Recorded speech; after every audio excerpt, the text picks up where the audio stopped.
Dear students, today we discuss about the friction, class 8 science. Friction क्या है इसके बारे में आज हम डिस्कस करेंगे। पिछले क्लास में हमने फोर्स एंड प्रेशर पढ़ा था और इस क्लास में हम पढ़ेंगे कि फ्रिक्शन क्या है। देखिए, तो फ्रिक्शन की जब बात किया जाए तो फ्रिक्शन एक प्रकार का कांटेक्ट फोर्स है। और हम कांटेक्ट फोर्स की बात करें तो आप देख सकते हैं कि फोर्स जो होते हैं वो मुख्यतः कांटेक्ट के बेस पे दो प्रकार के होते हैं। एक होता है कांटेक्ट फोर्स और दूसरा होता है non contact force. Contact force क्या होता है? तो जब दो बॉडी एक दूसरे के कांटेक्ट में आती है, उनके कांटेक्ट में आने के कारण जो उनके बीच फोर्स वर्क करता है, उनके सरफेस के बीच, वो फोर्स कहलाता है कांटेक्ट फोर्स। जैसे हम बात करेंगे, इसमें एक फ्रिक्शन फोर्स आता है और विस्कस फोर्स आता है, ऐसे मस्कुलर फोर्स भी आता है कांटेक्ट फोर्स में। नॉन कांटेक्ट फोर्स वे फोर्स होते हैं जिनमें किन्हीं भी दो बॉडी को बिना कांटेक्ट में उनके बीच फोर्स वर्क करे। जैसे दो मैग्नेट को हम एक दूसरे से दूरी पे रखेंगे तो दूसरे को प्रभावित करते हैं, अर्थात एक दूसरे को रिपेल या अट्रैक्ट करते हैं। तो बिना कांटेक्ट में जो वर्क करे फोर्स, उसको हम कहते हैं नॉन कांटेक्ट फोर्स। यहाँ पे हम बात करेंगे friction is a type of contact force. यानी कि a frictional force arise when two substance contact each other. जब दो सब्सटेंस या ऑब्जेक्ट एक दूसरे पे मूव करने की कोशिश करती है तो उनके बीच फ्रिक्शन फोर्स अराइज होता है। और friction force that resist the motion of object और सरफेस। ये ऑलवेज किसी ऑब्जेक्ट के मोशन को रेजिस्ट करने की कोशिश करता है, यानी एक प्रकार का अपोजिट फोर्स है जो ऑब्जेक्ट के मोशन को अपोज करता है। और ये हमेशा एक्सटर्नल फोर्स जो ऑब्जेक्ट पे लगाया जाता है ताकि ऑब्जेक्ट मूव करे, उसके अपोजिट में वर्क करता है। Friction always works in the direction opposite from the direction the object in moving और ट्राइंग टू मूव। ऑब्जेक्ट जिस दिशा में मूव करने की कोशिश कर रही है या मूव कर रही है, उसके अपोजिट ये कार्य करता है। सर, जैसे अगर ये एक ऑब्जेक्ट है, अगर ये ऑब्जेक्ट मूव करने की कोशिश कर रही है फॉरवर्ड दिशा में आगे की ओर, तो इसके सरफेस कांटेक्ट के बीच ये फोर्स जो वर्क करेगा, ये पीछे की ओर वर्क करेगा, जो इसके मोशन का अपोज करेगा। इसलिए हम कह सकते हैं कि friction is A resisted force. Friction हमेशा एक रेजिस्ट फोर्स होता है जो ऑब्जेक्ट के मोशन को बाधित करने का कार्य करता है, कंट्रोल करने का कार्य करता है। देखिए, फ्रिक्शन वर्क कैसे करता है? जब तक बॉडी रेस्ट में है, इस पर कोई एक्सटर्नल फोर्स वर्क नहीं कर रहे हैं, वो बिल्कुल रेस्ट में बनी हुई है, तो उस पर कोई फोर्स वर्क नहीं करता है। जैसे हम इस बॉडी पे कोई एक्सटर्नल फोर्स लगा देंगे, तो जैसे ही एक्सटर्नल फोर्स लगाते हैं, एक्सटर्नल फोर्स लगने के साथ साथ ये बॉडी अपने स्टेट में चेंज करने का अपोज करती है और इस बॉडी और इसके सरफेस के बीच एक रेजिस्ट फोर्स एक्सटर्नल फोर्स के अपोजिट डायरेक्शन में वर्क करने लगता है। उसको हम स्टैटिक फ्रिक्शन कहते हैं। तो स्टैटिक फ्रिक्शन किसी ऑब्जेक्ट के स्टैटिकल पोजीशन में वर्क करने वाला फ्रिक्शन होता है जो ऑब्जेक्ट को रेस्ट से मोशन में जाने का अपोज करता है। इस स्थिति में ऑब्जेक्ट मूव नहीं करती है, बिना मूव किए हुए स्टैटिक पोजीशन में बनी होती है। यहाँ देख लीजिए, फ्रिक्शन में स्टैटिक फ्रिक्शन क्या होता है। तो स्टैटिक फ्रिक्शन में आप देखेंगे कि जब ऑब्जेक्ट पे जो फोर्स एक्सटर्नल फोर्स वर्क कर रहा है, यहाँ से फोर्स लगाया जा रहा है, तो ये फोर्स ऑब्जेक्ट को मूव कराने की कोशिश कर रहा है, लेकिन फ्रिक्शन इस ऑब्जेक्ट और इसके कांटेक्ट सरफेस के बीच अपोजिट डायरेक्शन में वर्क करेगा और इसको आगे बढ़ने से रोकेगा। तो इस तरह की फ्रिक्शन को जो रेस्ट पोजीशन में, स्टैटिक पोजीशन में लगता है, स्टैटिक फ्रिक्शन कहते हैं। स्लाइडिंग फ्रिक्शन जब कोई ऑब्जेक्ट किसी सरफेस पे स्लाइड कर रही हो, तो स्लाइड करते हुए ऑब्जेक्ट और सरफेस के बीच जो रेजिस्ट फोर्स लगता है, जो ऑब्जेक्ट को मूव करने से रोकता है, उसे हम स्लाइडिंग फ्रिक्शन कहते हैं। अर्थात ये स्लाइडिंग मोशन के दौरान सरफेस और ऑब्जेक्ट के बीच लगता है। ठीक इसी तरह रोलिंग फ्रिक्शन होता है। तो रोलिंग फ्रिक्शन में जब कोई ऑब्जेक्ट किसी सरफेस पे लुढ़क रही हो, वो डिस्प्लेसिव मोशन ना करके सरफेस पे लुढ़कने की कोशिश कर रही हो। जैसे ऐसे कोई सरफेस है और इस पे कोई ऑब्जेक्ट रख दी गई, तो ये ऐसे रोटेट करते हुए आगे की ओर बढ़ती है, तो मैंने रोल करते हुए। तो जब ऑब्जेक्ट किसी सरफेस पे रोल करते हुए आगे बढ़ रही हो, मोशन कर रही हो, तो उस ऑब्जेक्ट और सरफेस के बीच जो फ्रिक्शन फोर्स वर्क करता है उसको हम कहते हैं रोलिंग फ्रिक्शन। तो रोलिंग फ्रिक्शन जो होता है वो ऑब्जेक्ट के रोल करते हुए जब सरफेस और ऑब्जेक्ट के बीच वर्क करता है। यहाँ पे बात है ये force friction identifying friction force, कैसे पहचानेंगे कि वो फ्रिक्शन फोर्स है जो वर्क कर रहा है। तो friction force measured in a newton just like any other force. Static friction, sliding friction, rolling friction अभी आपको बताया हम।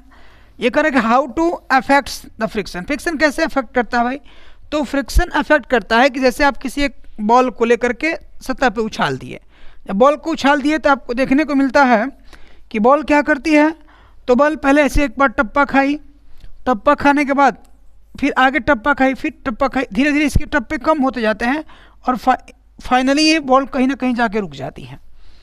तो ये पता चलता है कि फ्रिक्शन धीरे धीरे ऑब्जेक्ट के मोशन को क्या कर रहा है, कंट्रोल कर रहा है, और ऑब्जेक्ट धीरे धीरे रेस्ट में आ जा रही है। तो वही कह रहा है कि if you roll a ball along the floor or ground, it will slow down and stop even though no apparent force is being applied to it. The ball slow down and stop because friction.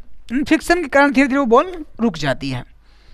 Friction always down a moving object. Friction occurs when two objects rub against each other. Friction जब दो object को आपस में रब किया जाता है, घर्षण किया, रगड़ा जाता है, तो उनके सरफेस के बीच भी वर्क करता है, जो रब करते हुए ऑब्जेक्ट के बीच हीट क्रिएट कर देता है। हीट क्रिएट होता है या उसके कारण रब करने में दिक्कत होने लगती है। आप ऑब्जेक्ट को रब करें तो उससे कारण ये भी होता है कि ऑब्जेक्ट के जो मॉलिक्यूल्स हैं वो डिफीट होते हैं। Correct car that runs on a very rough road slow down due to friction. यानी कि फ्रिक्शन की जो वैल्यू होती है वो एक प्लेन सरफेस के लिए, अगर स्मूथ सरफेस है तो स्मूथ सरफेस पे फ्रिक्शन जो होता है वो लेस होता है, इसलिए कोई व्हीकल इजीली मूव करती है। अगर यही सरफेस रफ हो जाए तो जब रफ सरफेस पे कोई व्हीकल मूव करेगी ना, तो ये मूव करने वाले जो व्हील्स होते हैं रफ सरफेस पे फ्रिक्शन बढ़ जाता है, और फ्रिक्शन बढ़ने के कारण ऑटोमेटिक वो व्हीकल स्लो हो जाती हैं।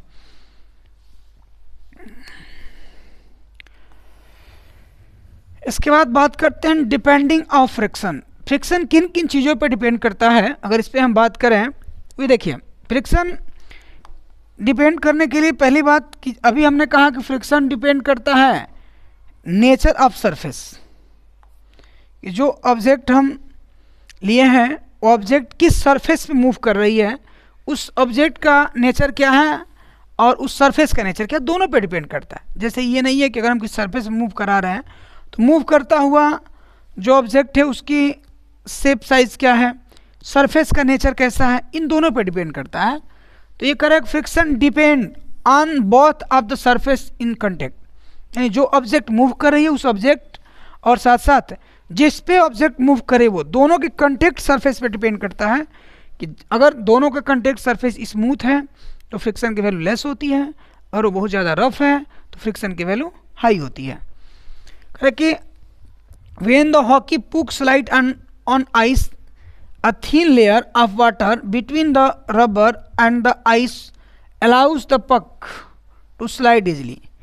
यानी कि आप देख सकते हैं कि एक कह रहा है कि when the hockey puck slides on ice, आप किसी भी चीज़ को, किसी एक हॉकी को ले लीजिए या बॉल को ले लीजिए, अगर आप आइस पे मारते हैं उस पर स्लाइड कराते हैं, फिर अगर उसी चीज़ को अगर आप सॉइल पे या मिट्टी पे किसी सरफेस पे कराते हैं, तो दोनों स्थितियों में जो मूवमेंट करने की कंडीशन होती है बॉल की वो डिफरेंट हो जाती है। यानी कहीं मूव करके सेम फोर्स से आप छोड़ रहे हैं तो कहीं ऑब्जेक्ट मूव करके ज़्यादा दूर जाती है और कहीं कम जाती है। इट मीन्स दैट कि सरफेस के नेचर के कारण उसके फ्रिक्शन में चेंजेज आते हैं, और फ्रिक्शन जो होता है वो कंटिन्यूस चेंज होने लगता है।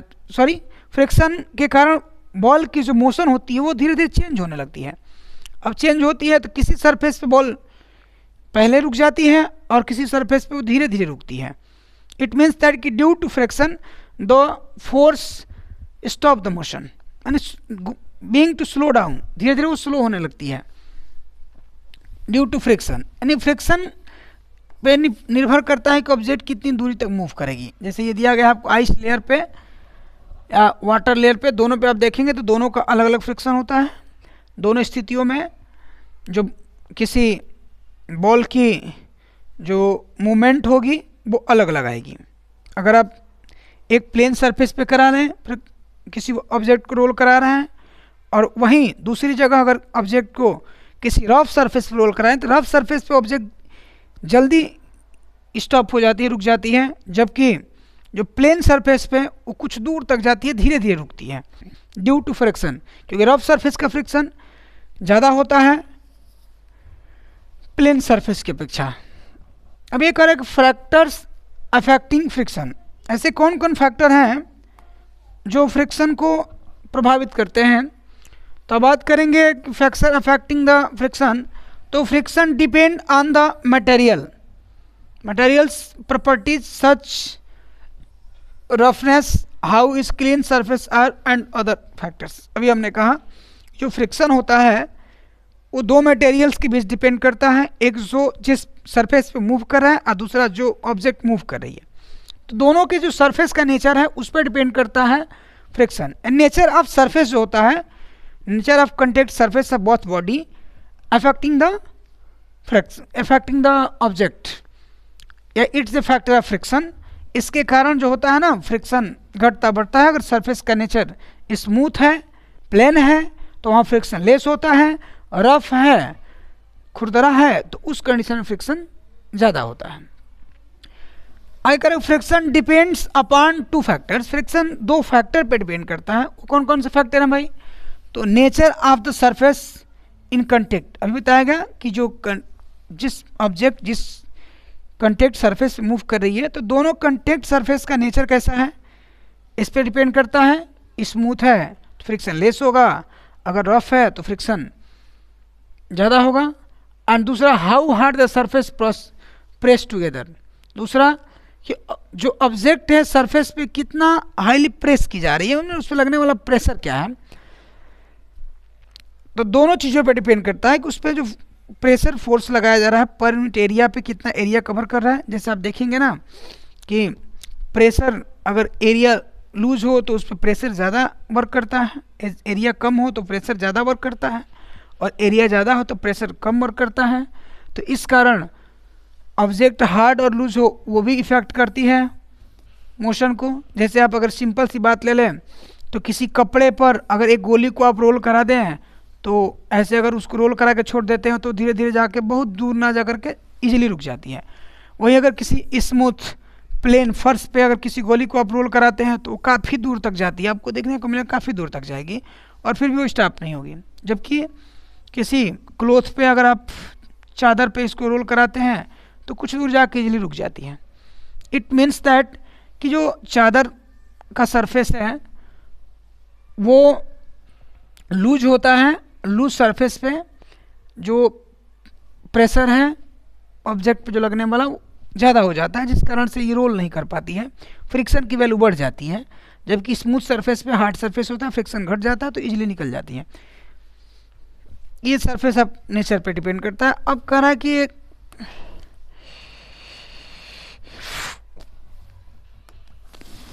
आगे case of friction, case of friction क्या है भाई, तो फ्रिक्शन के कौन कौन से केस होते हैं इसकी बात करें हम।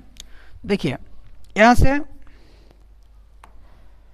Friction is caused due to the interlocking of irregularities between the two surface in a contact, यानी कि अगर सरफेस रेगुलर ना हो, जैसे ये सरफेस है, अगर इस बीच बीच में कहीं कहीं गैपिंग दे दी जाए, तो अगर बीच बीच में गैपिंग है तो इस गैपिंग के कारण जब कोई ऑब्जेक्ट इस पर रोल करते हुए आएगी या मूव करते हुए आगे बढ़ेगी तो इस गैपिंग में आके उसका फ्रिक्शन बढ़ जाएगा, और जब फ्रिक्शन बढ़ जाएगा तो यहाँ पे ऑब्जेक्ट अपने मोशन को लूज करेगी, अपने वेलोसिटी को लूज करेगी, इसमें आगे भी अपनी वेलोसिटी को लूज करेगी, और ये इफेक्ट इतना ज़्यादा हो जाएगा धीरे धीरे ये ऑब्जेक्ट आगे चल के स्टॉप हो जाएगी।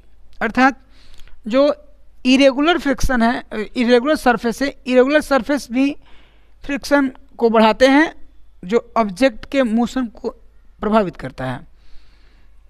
रफ सरफेस है तो correct, rough surface have larger irregularities between the two surface, माने बहुत सरफेस के बीच अगर बहुत ज़्यादा इरेगुलरिटीज हो जाए तो रफ सरफेस में आता है।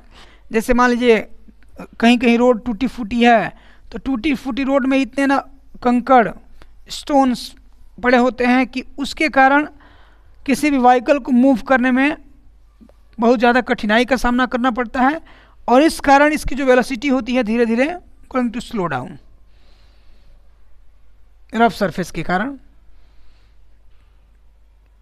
और इस रफ सरफेस के कारण जो वेलोसिटी मूव डाउन जाती है उसकी वजह सिर्फ ये है कि रफ सरफेस पे जो फ्रिक्शन फोर्स होता है वो हाईली इंक्रीज कर जाता है, और फ्रिक्शन फोर्स इंक्रीज कर जाने की वजह से जो ऑब्जेक्ट की वेलोसिटी है वो घट जाती है। Reducing the force of friction, force of friction को हम कैसे रिड्यूस कर सकते हैं? देखिए, फोर्स ऑफ फ्रिक्शन को रिड्यूस करने के कई तरीके हैं हमारे पास। हम इसमें कई प्रकार के चीज़ों का इस्तेमाल करते हैं। ये कह रहा है कि unless a force is constantly applied friction will slow all motion to a stop eventually. It is possible to complete get tide of friction but it can be reduced. कह रहे कि पॉसिबल ये है कि हम किसी सरफेस के friction को उसके नेचर को चेंज करके फ्रिक्शन को थोड़ा बहुत घटा सकते हैं, कम कर सकते हैं, बट इसको हम पूर्णतः टोटली ख़त्म कर दें ये पॉसिबल नहीं है। यानी फ्रिक्शन लेस पॉसिबल एक इमेजिनरी पॉइंट्स हो सकता है, ये पॉसिबल नहीं कि किसी सरफेस का हम फ्रिक्शन जीरो कर दें, क्योंकि फ्रिक्शन जो वर्क करता है वो अर्थ ग्रेविटी के कारण वर्क करता है। अर्थ ग्रेविटी पे हर ऑब्जेक्ट का कुछ ना कुछ वेट होता है और कोई भी ऑब्जेक्ट अपने वेट को लूज नहीं कर सकती। और जब तक ऑब्जेक्ट अपने वेट को लूज नहीं कर सकती, without losing the object friction can not be zero between the surface of object and the moving plane.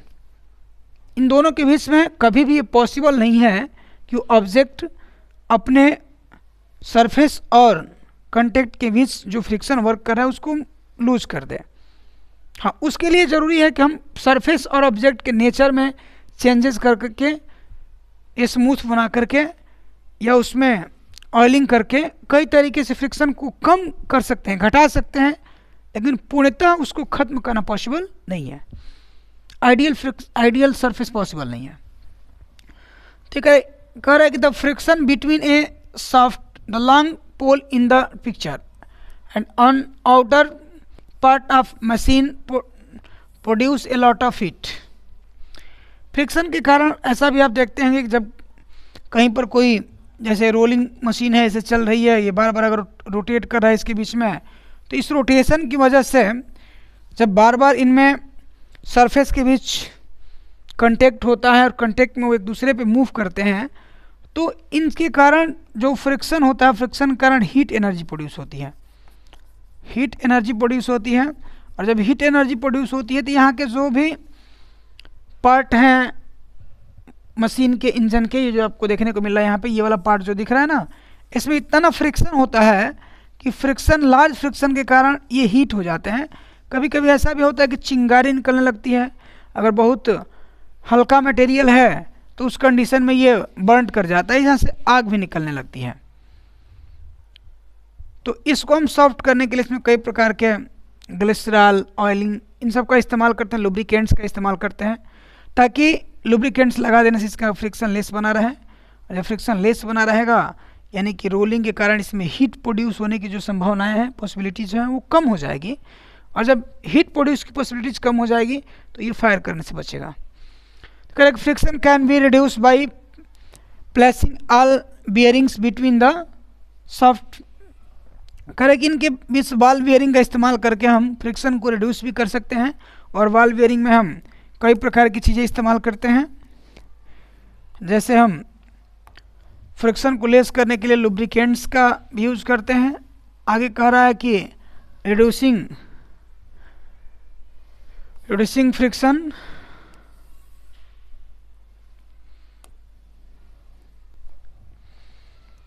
करे friction can be reduce by, देखिए कैसे कैसे, यूजिंग लुब्रिकेंट्स लाइक पाउडर और oils and Greece.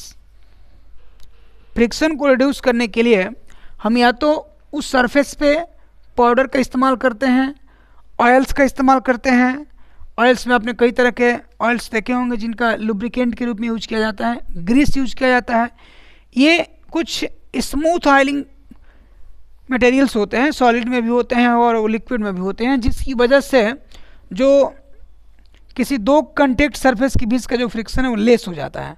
Less friction के कारण जो object एक दूसरे पे रोल कर रही है या एक दूसरे कंटेक्ट में मूव कर रही है, उनके बीच जो हीट एनर्जी प्रोड्यूस होती है, जिसके कारण पार्ट पुर्जों के बहुत ज़्यादा घिस जाने के डर होते हैं, वो चीज़ें उनसे हम बच जाते हैं और फोर्स की जो रिक्वायरमेंट है वो घट जाती है। बहुत ज़्यादा एक्सटर्नल फोर्स की हमें ज़रूरत नहीं होती है जब फ्रिक्शन लेस होता है। तो अगर वही फ्रिक्शन बहुत ज़्यादा बढ़ जाता है तो उन सारे कंडीशन में जो एक्सटर्नल फोर्स की रिक्वायरमेंट है बहुत ज़्यादा बढ़ जाती है और उस कारण जो मशीनें हैं बहुत अधिक मात्रा में हीट, बहुत अधिक मात्रा में फ्यूल को ऑब्जर्व करने लगती है। यहाँ कर रहा है कि using rolls or wheels, friction जो होता है नेचर ऑफ सरफेस पे डिपेंड करता है, अभी बताया आपसे। तो व्हील्स में होता है कैसे, देखिए ये व्हील्स है, जब इस सरफेस पे अब कंटेक्ट पे मूव करेगा तो जैसे ही आगे बढ़ेगा तो यहाँ इसको आगे बढ़ने के लिए इसको रुकावट नहीं मिलेगी। या जैसे ही होगा इस सरफेस पे थोड़ा सा अगर एक्सटर्नल फोर्स लगता है तो एक्सटर्नल फोर्स लगते ही होगा क्या, एक्सटर्नल फोर्स जैसे इस पे अप्लाई होगा, इसके आगे सरफेस कंटेक्ट स्लाइड रोल होने के कारण ये पूरा रिंग है, इस पे कोई जो फ्रिक्शन फोर्स वर्क करेगा वो सिर्फ लेस कंटेक्ट के कारण होगा, क्योंकि बॉडी का इतना गोला पार्ट है, बहुत कम मात्रा में सरफेस को कंटेक्ट करेगा और इस कंटेक्ट के कारण इसमें जो फ्रिक्शन फोर्स की वैल्यू है वो लेस हो जाएगी। और जब फ्रिक्शन फोर्स की वैल्यू लेस हो जाएगी तो लेस फोर्स की एक्सटर्नल फोर्स के कंडीशन में भी ये ऑब्जेक्ट इजीली मूव कर जाएगी। जबकि वही अगर ये बहुत ज़्यादा कंटेक्ट सरफेस में आती है, जैसे ये ऑब्जेक्ट है ऐसे इसको ऐसे हम बना देते हैं कि बहुत ज़्यादा कंटेक्ट सरफेस में आने लगे, अगर बहुत ज़्यादा कंटेक्ट सरफेस लेने लगेगी तो एरिया बढ़ने के कारण इसके बीच जो फ्रिक्शन की मात्रा है बहुत ज़्यादा कंटेक्ट में आने के कारण फ्रिक्शन बढ़ जाएगा। उस कंडीशन में इसको रोल कर पाना पॉसिबल होगा, बट ज़्यादा फोर्स की ज़रूरत होगी, कम फोर्स में इजीली मूव करना पॉसिबल नहीं हो पाता है।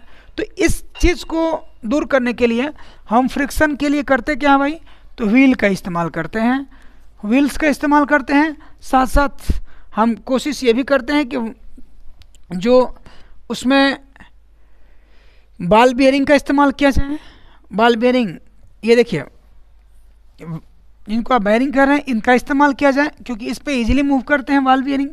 इनके अंदर ऑयल्स और ग्रीस अप्लाई किया जाए जिसके कारण इनमें फ्रिक्शन घट जाए। फ्रिक्शन घट जाएगा तो ये इजीली रोटेट कर पाएंगे।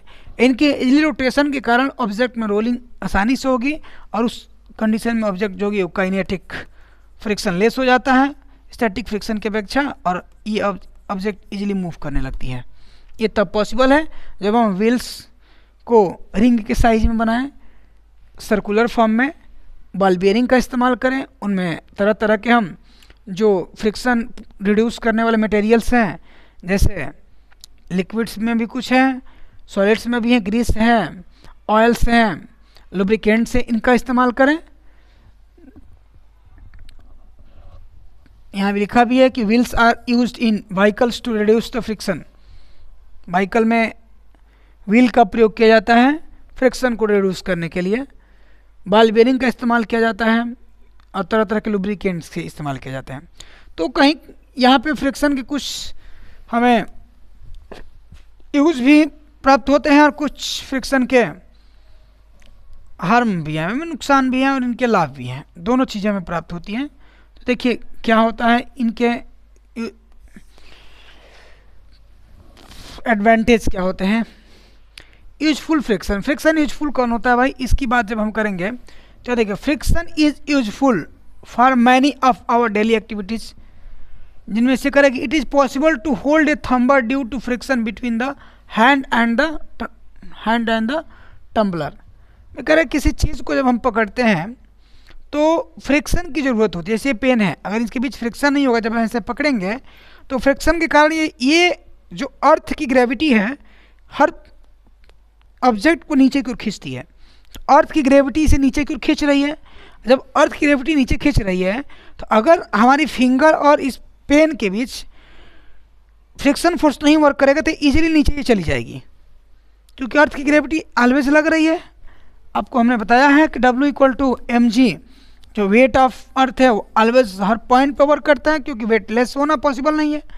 तो उस कंडीशन में ये नीचे क्यों जाने की कोशिश कर रही है, लेकिन जो फिंगर और इस पेन के बीच सरफेस के बीच फ्रिक्शन फोर्स लग रहा है, वो फ्रिक्शन फोर्स इस पेन को होल्ड रखने में मदद कर रहा है। अर्थात किसी ऑब्जेक्ट को होल्ड करने के लिए फ्रिक्शन फोर्स जो होता है वो बहुत ज़रूरी होता है। This is the advantage of friction.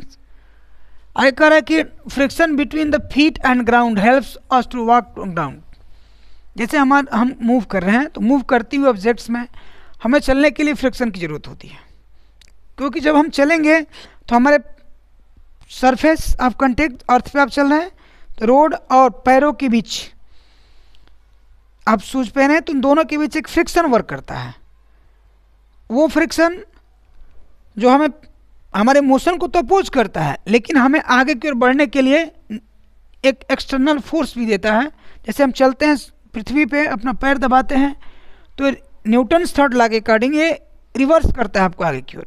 लेकिन फ्रिक्शन खींच, अगर फ्रिक्शन नहीं होगा, जैसे हम पैर से प्रेशर लगाएंगे अर्थ पे, हमारा पैर स्लिप कर जाएगा पीछे की ओर।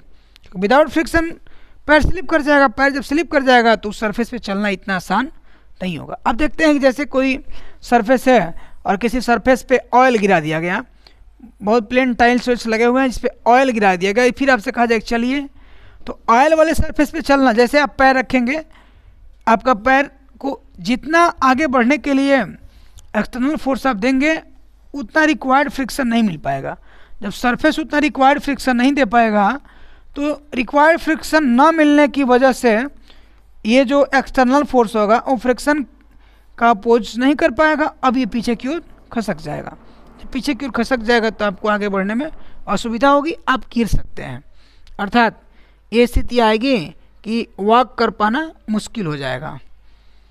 आगे करें, it is possible to write with a pen और pencil on paper due to friction. देखिए जैसे हम लिख रहे हैं, इस बोर्ड पे लिख रहे हैं, अगर ये इस पर फ्रिक्शन ना करें या पेन से आप जब पेपर पे लिखते हैं तो आप बार बार उससे क्या करते हैं भाई, फ्रिक्शन करते हैं। आप देखिए फ्रिक्शन ही लिख रहे हैं तो ये पेन की निब से आप रब कर रहे हैं, पेज पे रब कर रहे हैं, तो उस रब की वजह से दोनों के बीच एक फोर्स वर्क कर रहा है। कंटेक्ट ऑफ फोर्स के कारण जो पेन की इंक है वो इंक पेज के सरफेस से जाकर टच हो रही है, टच के कारण उसका नुकसान हो रहा है, वो क्षय हो रही है और जाकर के पेज पे चिपक जा रही है, पेज पे चिपक जा रही है, जिसकी वजह से आप लिख पा रहे हैं। अगर वो पेज से ना चिपके फ्रिक्शन लेस होगा तो जो पेन की में इंक है कितना भी आप रगड़ लेंगे वो इंक पेज पे जाएगी नहीं, और पेज पे अगर जाएगी नहीं क्योंकि फ्रिक्शन लेस हो जाएगा वो, तो पेज इंक जब पेज पे नहीं जाएगी तो वहाँ राइटिंग पॉसिबल नहीं हो पाएगा।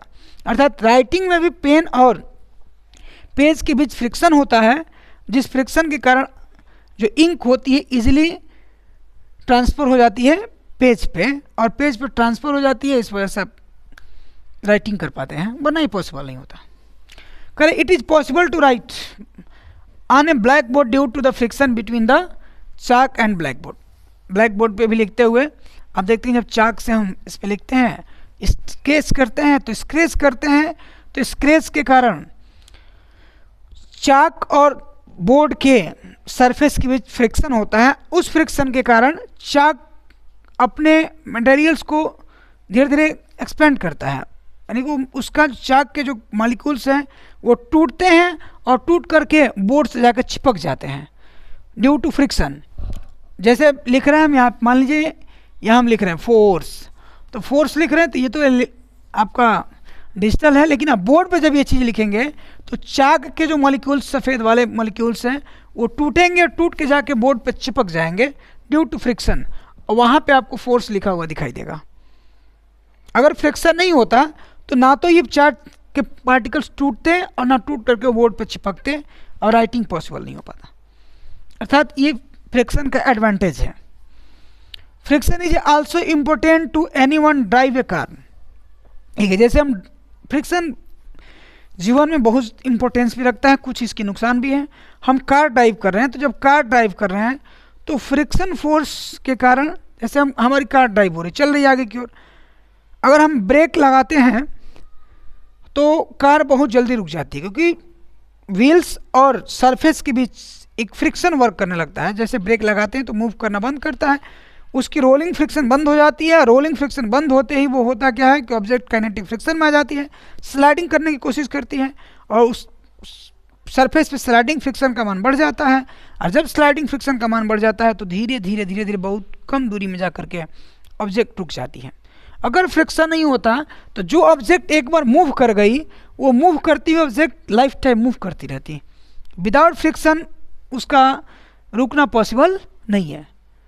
तो friction is most important things, क्योंकि फ्रिक्शन को, अगर किसी सरफेस का फ्रिक्शन लूज हो जाएगा तो वहाँ पे किसी भी ऑब्जेक्ट को आप किसी भी स्टेट में मोशन करा के छोड़ देंगे, वो लाइफ टाइम इन्वायरमेंट में, एटमॉस्फेयर में इन्वर्स में घूमती रहेगी, वो कभी स्टे नहीं होगी, क्योंकि वहाँ पे फ्रिक्शन क्या हो जाएगा, जीरो हो जाएगा। फ्रिक्शन के कारण ही कोई ऑब्जेक्ट रुक पाती है। हम भी जब एक बार आप चल दिए तो आप रुक नहीं पाएंगे, अगर एक बार आप रुके हैं तो फिर चल नहीं पाएंगे। Without friction it is not possible to any object to move और stop. This is the advantage of friction force.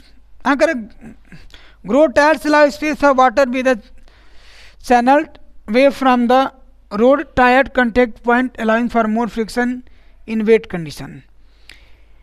आप देखते हैं कि टायर्स की भी जो कंडीशंस होती है ऐसे बनाए जाते हैं कि उसमें गोटी गोटी बना दिया जाता है, ताकि उसकी गैपिंग के कारण उसके बीच फ्रिक्शन हाईली वर्क करे। क्योंकि जब ऑब्जेक्ट किसी वेट फील्ड पे, वेट सड़क पे मूव कर रहा हो, जहाँ पे सड़क गीली हो, सरफेस फ्रिक्शन कम मिले वहाँ पे, तो अगर टायर के गोटियाँ अच्छी हैं तो फ्रिक्शन उसकी वजह से बढ़ जाएगा और ऑब्जेक्ट जो गाड़ी होगी वो ईजिली वेट सरफेस पे भी मूव कर जाएगी।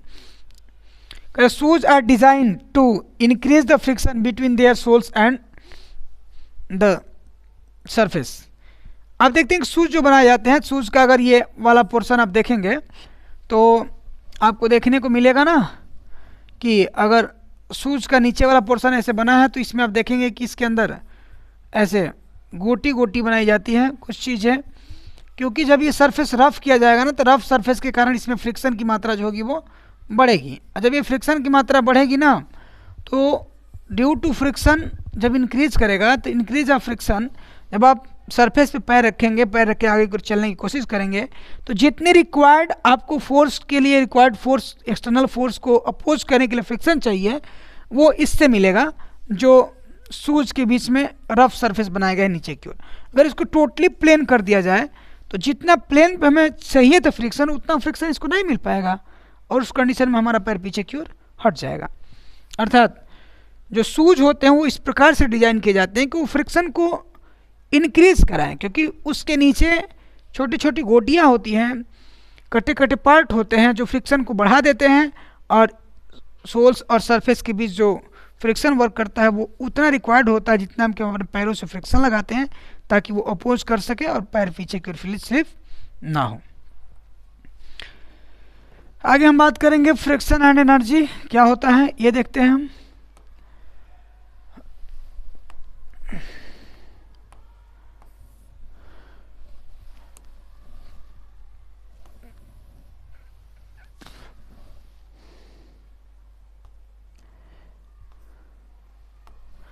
देखिए फ्रिक्शन एंड एनर्जी। फ्रिक्शन जो होता है किसी भी मूविंग मशीन में, correct, friction is always present in any machine with moving parts, यानी जो भी पार्ट किसी मशीन के मूव करते हैं, यहाँ देखिए जैसे दिखाई दे रहा है, ये व्हील्स हैं, ये कंप्यूटर्स में माउस हैं, ये आपको दिखाई दे रहा है, ये फिगर क्लियर नहीं है, छोड़िए। ये कार इंजन है, इसके अंदर बहुत से ऐसे पार्ट होते हैं आप देखेंगे जो रोटेट करते रहते हैं। तो जहाँ भी रोटेशन होता है, मूवमेंट होती है, उन पार्ट पुर्जों के बीच फ्रिक्शन वर्क करता है, और वो फ्रिक्शन जब मूव करता है, फ्रिक्शन वर्क करता है, तो फ्रिक्शन जब बहुत ज़्यादा बढ़ता है तो वो कुछ अमाउंट में वहाँ से एनर्जी, हीट एनर्जी को रिलीज करता है। अगर उसमें लुब्रिकेंट्स अच्छी तरह से यूज किए गए हैं तो लेस मात्रा में होता है। अगर लुब्रिकेंट्स कम है, मटेरियल का जो नेचर है वो फ्रिक्शन लेस करने की एप्लीकेबल ना है, तो उस कंडीशन में फ्रिक्शन की वैल्यू बढ़ जाती है और हीट हाईली प्रोड्यूस होने लगती है। जब हीट हाईली प्रोड्यूस होती है तो हाई प्रोड्यूस हीट जो होती है वो मोशन को कंट्रोल करने लगती है, यानी मोशन धीरे धीरे क्या होता है उसका स्लो डाउन जाने लगती है और पार्ट पुर्जों में बहुत ज़्यादा खराबियाँ लगती है, यानी पार्ट पुर्जे हाईली घिसने लगते हैं, तेज़ी से घिसने लगते हैं। करे this time two moving surface touch is other tiny bits of materials are broken off by friction, यानी कि अक्सर देखने को मिलेगा कि दो भी ऑब्जेक्ट जब भी कभी टूटते होंगे एक दूसरे के बीच फ्रिक्शन के कारण टूटते हैं। जब ऑब्जेक्ट पे हाईली प्रेशर डाला जाएगा तो उनके सरफेस के बीच इतने ज़्यादा फ्रिक्शन फोर्स क्रिएट हो जाएगा कि वो ऑब्जेक्ट के एक्सटर्नल फोर्स का कंट्रोल नहीं कर पाता है और जिस ऑब्जेक्ट का सरफेस वीक होगा वो ऑब्जेक्ट उस पर टकरा के टूट जाती है। ऐसा देखने को मिलता है आपको। Breaking of bits of materials uses energy, यानी कि जब भी उन कंडीशन में टकराते हैं ये दो पार्टिकल्स तो वहाँ पे एनर्जी हीट के रूप में प्रोड्यूस होती है। आप इजीली देख सकते हैं कि जैसे आप हथौड़ा अगर मारते हैं किसी लोहे पर, तो लोहे पर हथौड़ा मारते हैं तो उन दोनों सरफेसों के बीच जो फ्रिक्शन होता है उस फ्रिक्शन के कारण क्या होता है भाई, उस फ्रिक्शन के कारण आपको देखने को मिलता है कि जैसे ये मान लीजिए कोई लोहे का पार्टिकल है, इस पर आप हथौड़ा मार रहे हैं लोहे से, तो हथौड़ा जब मारते हैं तो इसके कारण ये वाला सरफेस धीरे धीरे दोनों का सरफेस, इसका भी और इसका भी, खुद ही गर्म हो जाता है। फ्रिक्शन के कारण उन दोनों के बीच में हीट एनर्जी प्रोड्यूस होती है और वही हीट एनर्जी जो होती है यहाँ से इन दोनों सरफेसों को गर्म कर देती है। आगे कह रहा है यहाँ पे फ्लूइड फ्रिक्शन। देखिए fluid friction is the force friction exerted by liquid and gases and object moving through them. Fluid friction depends. Fluid friction क्या है भाई, देखिए जैसे कि अगर आप हम इजली बात करें तो यहाँ पे थोड़ा सा लेवल के हिसाब से कम दिया गया है। अगर आप ऐसे वाटर को फ्लो करते हुए देखेंगे तो वाटर लेयर बाय लेयर में फ्लो करता है, यानी एनी भी लिक्विड, कोई भी लिक्विड अगर फ्लो करता है तो लेयर बाय लेयर में फ्लो करता है। और लेयर बाय लेयर में अगर आप तेज़ धारा को देखेंगे तो ऊपर वाली जो स्टॉर्मिंग फ्लो वाले फ्लूइड्स होते हैं उनकी स्पीड बहुत ज़्यादा होती है, जबकि जो नीचे जितनी गहराई में हम जाएंगे उसमें जो लिक्विड होंगे उनकी स्पीड कम होती है। ऐसा इसलिए होता है कि आगे वाला जो लिक्विड फ्लो कर रहा है ऊपर वाली लेयर, अप लेयर, तो नीचे वाली लेयर उसके मोशन का अपोज करती है और नीचे वाली लेयर जो होती है इसके आगे बढ़ने का अपोज करती है, फिर इसके नीचे वाली इसका अपोज करती है, इसके नीचे वाली इसका। अरे जैसे जैसे हम नीचे जाते हैं फ्लूइड में फ्रिक्शन बढ़ता जाता है, लिक्विड में फ्रिक्शन बढ़ता जाता है और जब बहुत गहराई में जाएंगे ना तो जल शांत होता है। बहुत गहराई में जो वाटर होगा वो रेस्ट पोजीशन में होता है, जबकि ऊपर का वाटर जो होता है उछाल में होता है। तो लेयर बाय लेयर जो किसी लिक्विड मॉलिक्यूल्स के बीच एक अपोजिट फोर्स वर्क करता है उसको हम विस्कस फोर्स कहते हैं, या यहाँ पे उसी चीज़ को कहा जा रहा है फ्लूइड इन फ्रिक्शन, माने फ्रिक्शन में फ्लूइड। उसको जबकि हम आगे चलेंगे तो उसको विस्कस फोर्स कहते हैं। जो यहाँ पे फ्रिक्शन फोर्स के भाव में बात किया जा रहा है, विस्कस फोर्स वर्क करेगा लिक्विड में। आपको ये सारी चीज़ें हायर लेवल में मिलेंगी। और ये करेक्ट फ्लूइड फ्रिक्शन किस पे डिपेंड करता है, तो देखिए अब फ्लूइड फ्रिक्शन में दो चीज़ें होती हैं। फ्लूइड फ्रिक्शन में एक एयर फ्रिक्शन भी होता है और एक होता है आपका लिक्विड फ्रिक्शन। लिक्विड में से वाटर हो गया है, कोई भी लिक्विड हो सकता है, और एयर फ्रिक्शन। तो यहाँ बात करें हम एयर फ्रिक्शन की तो आप देख रहे हैं कि ये पक्षियाँ या एरोप्लेन जब हवा में उड़ती है तो ये किस पे डिपेंड करता है, तो the speed of the object, shape of the object. Object किस स्पीड से मूव कर रही है इस पर डिपेंड करता है, और उस ऑब्जेक्ट की शेप क्या है इस पर डिपेंड करता है। और दूसरी चीज़ कि किस लेयर में वो मूव कर रही है उसका नेचर क्या है, जिस फ्लूइड में वो मूव करे उसका नेचर क्या है। Correct birds flying in air having stream today body to reduce field friction. आप देखते हैं कि जब पक्षियाँ हवा में फ्लो करती है तो उनकी बॉडी का जो शेप होता है आगे से पतला और पीछे से मोटा होता है, ताकि ये नाव आकार का होता है कि आगे से जो एयर आ रही है उस पर कम से कम फ्रिक्शन डालें, और कम से कम फ्रिक्शन डालेगी तो ईजिली मूव कर सकती है। अब रॉकेट देखते हैं, ये रॉकेट देखिए, आगे की रॉकेट जो होती है नुकीली बनाई जाती है, कि जैसे ये एयर को फाड़ती हुई ऊपर की ओर जाए तो इस पर लेस फ्रिक्शन वर्क करे और इसकी सरफेस को स्मूथ बनाया जाता है, तो कि एयर से बहुत हाईली फ्रिक्शन करके इसमें आग ना पकड़े। तो ये बनाई जाती है पतली, ताकि इजीली ये मूव करके आगे निकल जाए फ्रिक्शन को कम करने के लिए। तो ये कह रहा है कि fishes living water having steam line fluid friction. Fish का देखिए मछली है, इसका भी आगे वाला पार्ट ऐसे शेप में बनाया जाता है ताकि आगे से ये पतली रहेगी, तो इसका आपको ये देखने को मिलेगा कि आगे ये वाटर को इजीली चीरती हुई आगे निकल जाएगी। इसके साथ ये चीज़ें रही फ्रिक्शन के बारे में। फ्रिक्शन बहुत जगहों पे हमारे लिए थोड़ा हार्मफुल भी होता है। तो हार्मफुल क्या होता है फ्रिक्शन में भाई? फ्रिक्शन का नुकसान हमें क्या है? तो फ्रिक्शन के नुकसान ये हैं कि फ्रिक्शन ज़्यादा होने की वजह से जो मशीनरी पार्ट पुर्जे हैं वो एनर्जी, उसमें हीट एनर्जी के रूप में प्रोड्यूस होती है, जिस कारण पार्ट पुर्जे जो होते हैं घिसने लगते हैं, जल्दी ख़राब हो जाते हैं। जूतों के सोल जो हैं, जो शूज़ के सोल्स हैं, वो फ्रिक्शन कारण घिस जाते हैं, वरना एक ही जूता लाइफ टाइम चलता। ऐसे चाक देखते हैं, जिस चाक से आप लिख रहे हैं, हाईली फ्रिक्शन के कारण ही वो धीरे धीरे खत्म हो जाता है लिखते लिखते। तो फ्रिक्शन के कहीं कहीं ना बहुत सारे एडवांटेज हैं, थोड़ा बहुत इसके डिसएडवांटेज भी हैं। इसके साथ ये चैप्टर आपका ख़त्म होता है। Thank you.